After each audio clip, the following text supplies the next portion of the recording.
Howdy y'all. If you're here from my last video on Luxembourg, then you're in for a real treat. Today we will be diving back into photographs taken by Charles Bernhoeft, and in this video we'll be looking at photographs from the year 1890 that Mr. Bernhoeft took in the next closest major city to his hometown of Luxembourg. That is the ancient and noble city of Trier, Germany. As I mentioned in a previous video, Charles Bernhoeft only took photographs of areas he was familiar with. He has roughly 1,000 photographs which he has taken throughout his life, which are now parts of museums and private collections, with only a handful of these images ever being released to the public. Charles Bernhoeft was not a famous photographer in his time, and honestly, I'm shocked by the narrative that we're given about his life. Really, there is not a lot there. We're simply told he lived in Luxembourg and took a lot of photographs of royalty as well as many landscape shots. It was only by the grace of luck that I actually came across some of his photographs, and I am very glad that I did.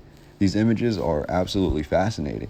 A question I received after the first video was about how high definition or how highly detailed these photographs appear to be for 1890. This is where we get to a bit of a hiccup in the brief narrative that we're given about Charles Bernhoeft's life. It is written that Charles Bernhoeft had invented an apparatus for his camera, noted as being a flash, which enhanced his images quite a bit. When we look at the images, we can zoom in really to any length and see details that could only be possible on a very advanced camera.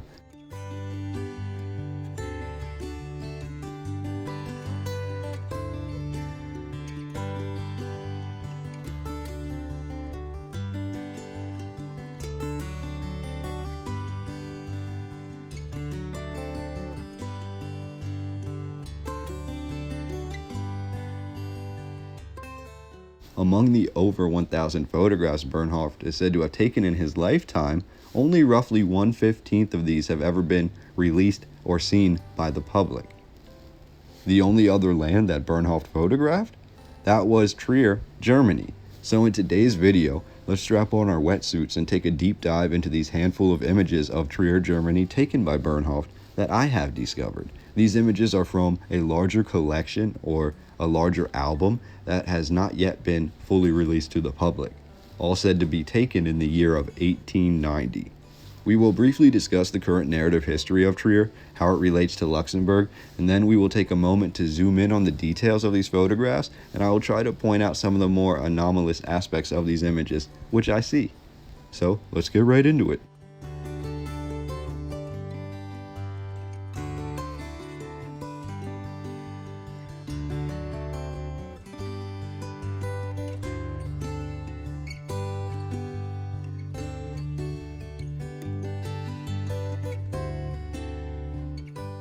First, one main thing that I noticed is a lot of these images have clear skies.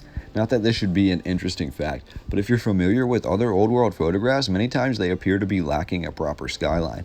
Essentially, we have all these different scientific ways to explain why you can't properly see the sky in old photographs, but for the most part, it's always been a subject of discussion amongst us who like to research the old world. We can see the skyline, juxtaposed to the ancient walls, castles, cathedrals, etc. It's almost as if Charles Bernhoeft, with his advanced lost camera and his attachment or flash apparatus, was actually able to capture these wide-angle shots with perfect clarity.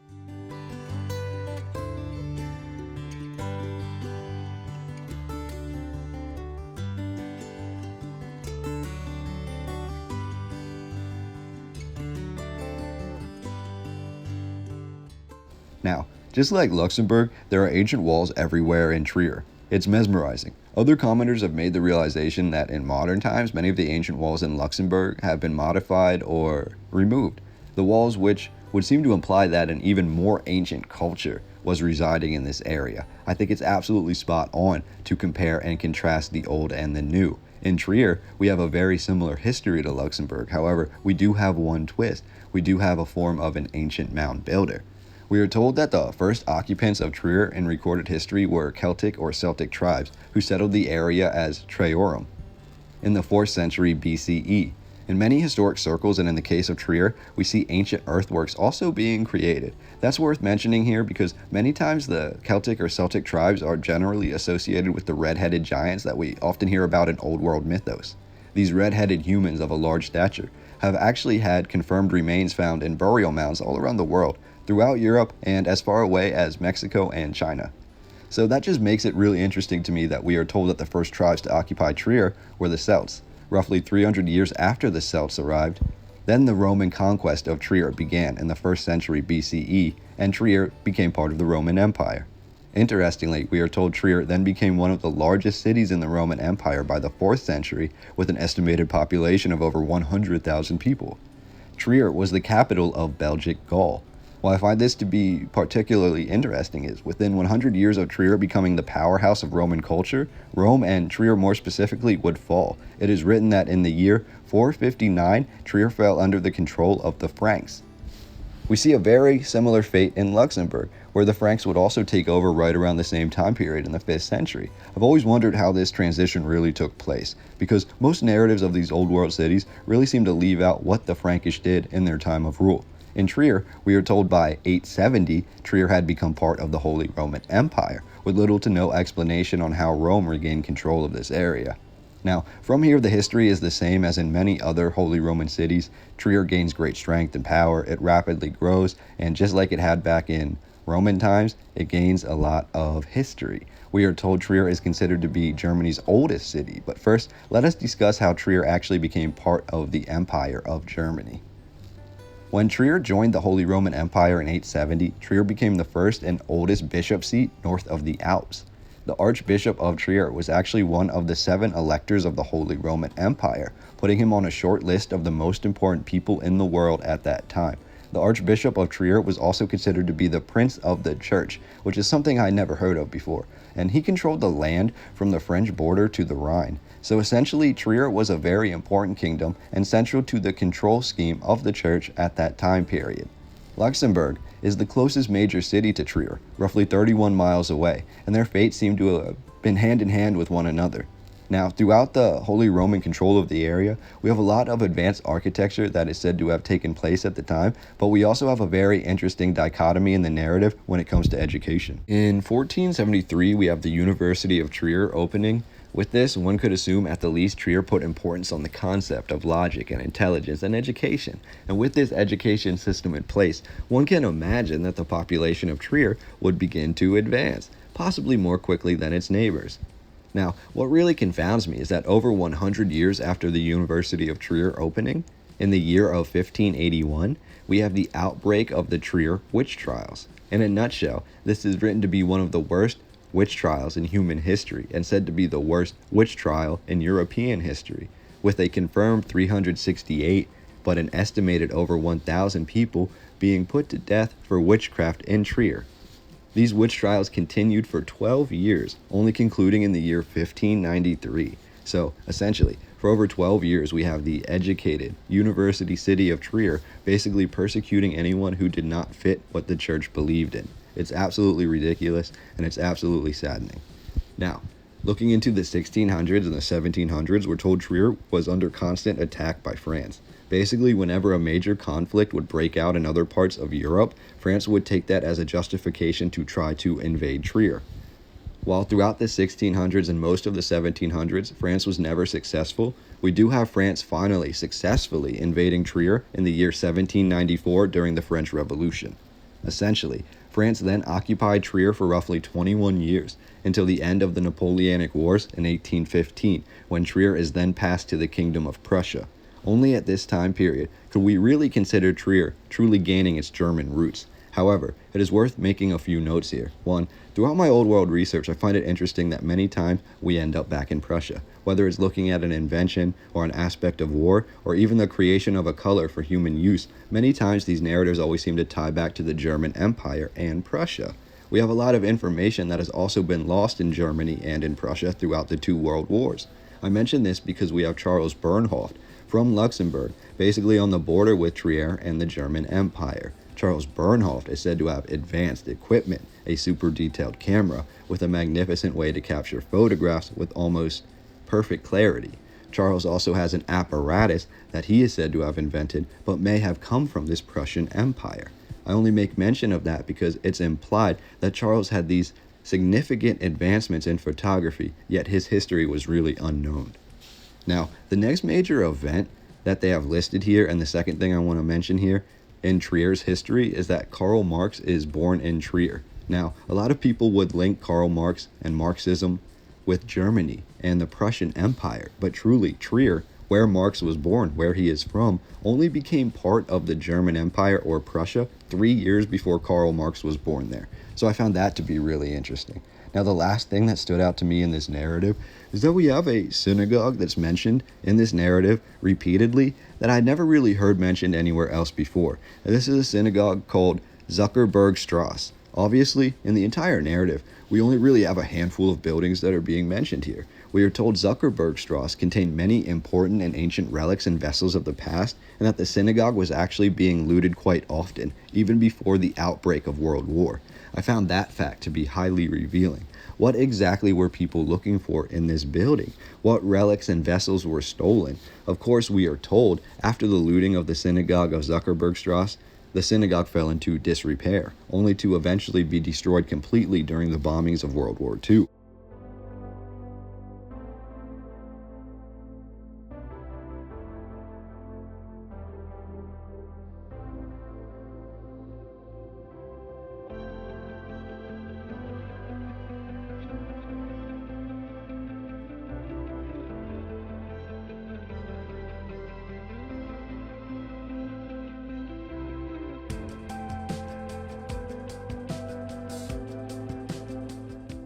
Trier was repeatedly and continually bombed and bombarded during World War II, leading to an overall destruction of much of the old world city of Trier.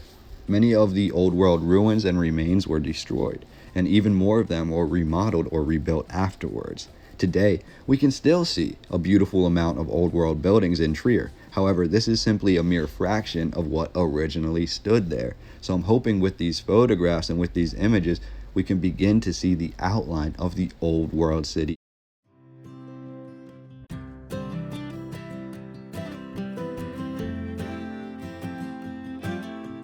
Now, this image really stood out to me because when you look at it and we zoom in, there are a lot of details here. First, you can see the people in the street, and really it's just children in the street. Now, we look at the building behind them. We see the converted archways, and we see how this is really an old world building. It has all the characteristics that we always see. But when we look at the top of this building, there's actually so much detail in this image. We can see the clock and we can see what time it is. Now, it appears to be the middle of the afternoon in Trier. So where are all the people?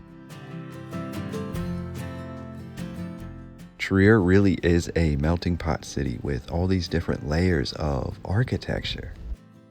When we're looking here, we can see ancient Celtic ruins, possibly. Ancient mound builder ruins, possibly. Ancient Roman defenses, possibly. Holy Roman places for worship, possibly. Frankish castles, and any combination of these things in between. That's the best part about the oldest towns in the world. It is layer after layer or melting pot of history.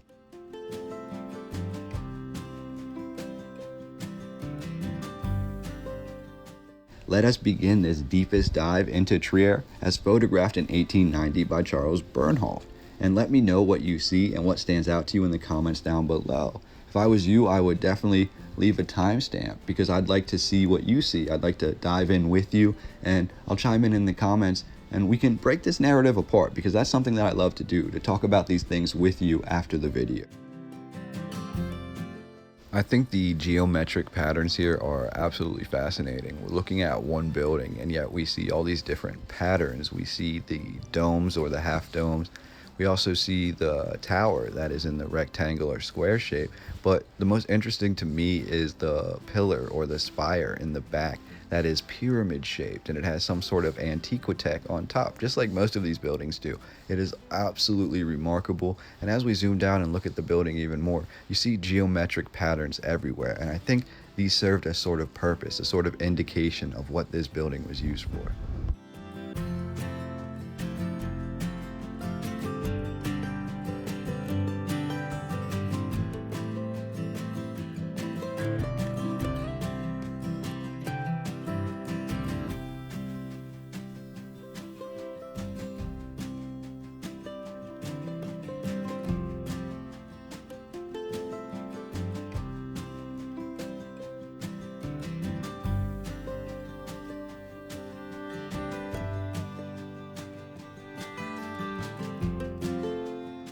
Right off the bat, the first thing that stood out to me is how this entire building is built out of the ancient red brick. Some would say Roman red brick. Many times when you see a structure that is this big, it will be incorporating more massive stonework, but this is entirely built out of what you would say would be handheld red brick, and that's just really remarkable to me. You see a lot of buildings in Trier that are basically built the exact same way, and it definitely lends to this old world sort of status of the area. Now when we zoom in and when we talk about this red brick, another thing I found really fascinating is that we also have the walkways or the pathways or the roads that seem to go throughout Trier at this time in 1890, and they also appear to be built out of the red brick. The cities are paved in brick, and it looks really fascinating. It definitely lends itself to this old world sort of nature of this town and just how advanced or how beautiful, let's say just beautiful, that Trier was at this time. Now, we can also zoom in here and we can see that this building, besides having this really amazing architecture and this really unique shape,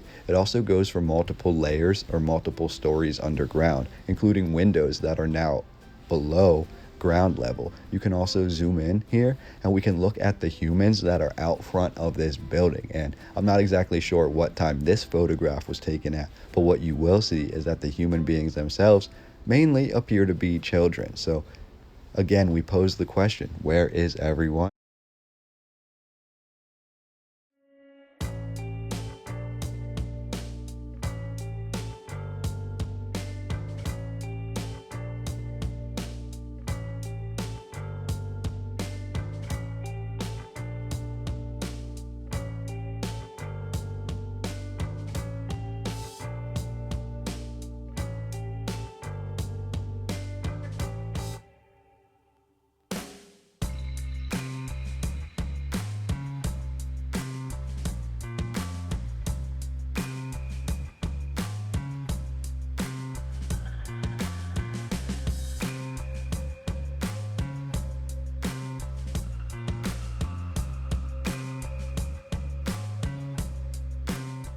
We have an archway, we have all of these carvings, all of this intricate detail.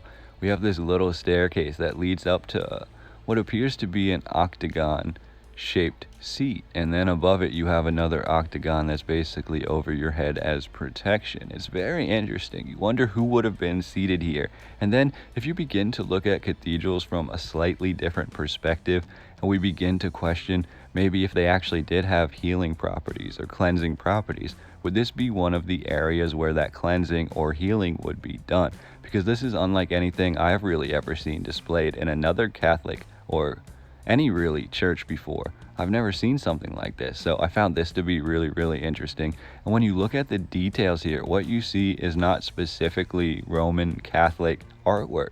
What you're seeing here is a lot of ancient Roman and ancient Greek and other mythological things being depicted. So I found that to be really interesting as well. It almost seems to indicate that this staircase or this part of the cathedral could be far older than basically what it's given credit for. So let me know what you think this is down below. Is this just a simple artistic way to show a staircase and an important seat for an important person, or could this have been part of the cathedral or an area of the cathedral that was a lot more important and served a different purpose?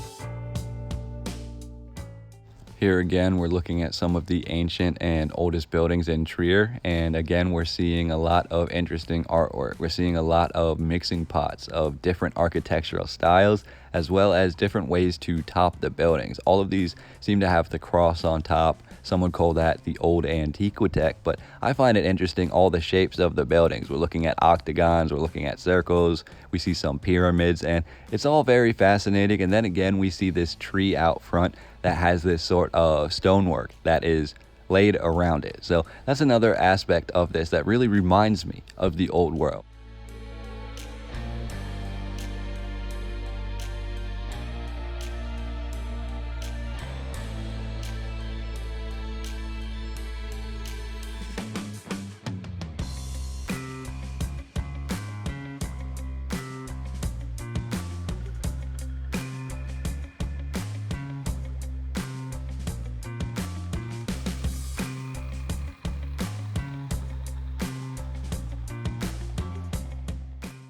Now, if you stuck with me for the entirety of this video, then you're in for a real treat here, because I would consider this to be probably my favorite image out of anything that Charles Bernhoeft has taken and that I've seen so far. This is going to be another interior of one of these cathedrals, and we're going to be looking at, I believe this to be an altar, and why I find it to be fascinating is really everything about this image. We're looking at statues that are absolutely massive. We're looking at the real setup and the geometric patterns that we're seeing here. And the real thing that's fascinating to me is everything that is hanging from the ceiling and from the walls, and all of these different gold pieces. I wish we could get a photograph like this in color, but I love the high definition detail here, because in many old world photographs, once we get to things at seemingly a distance, they begin to become blurry, and we begin to question exactly what we're seeing and exactly if it can be believed. But when we look at an image like this, we question it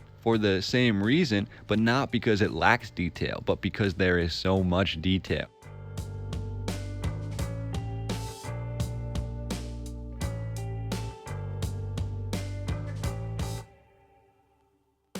If anyone can find out any more information about Charles Bernhoeft or the type of photography that he was using, basically the type of camera or the type of lens or the type of flash that he created, or really even the type of photographic paper that this was printed on, this image, because it's absolutely stunning. And when we zoom in a little bit, it becomes to look more like an artistic depiction than a photograph. So that leads me to a few questions now. Just like the X-Files, I want to believe that this is a real photograph. I want to believe that this image is infamous because it was rediscovered in his collection, and now it really showcases part of the old world that we want to learn more about. But let me know your opinion down below. I'm just gonna wrap up the video there. Let's discuss it in the comment section down below. Hit the like button, hit the subscribe if you're not already. I have a ton of other content that you would probably enjoy. And a big thank you to everyone who's made donations. A big thank you to everyone who is part of the channel, who leaves a comment, who gives me information and gives me all of this fuel to keep making more content and to keep learning more about our past. So thank you very much, and I'll see you in the next video.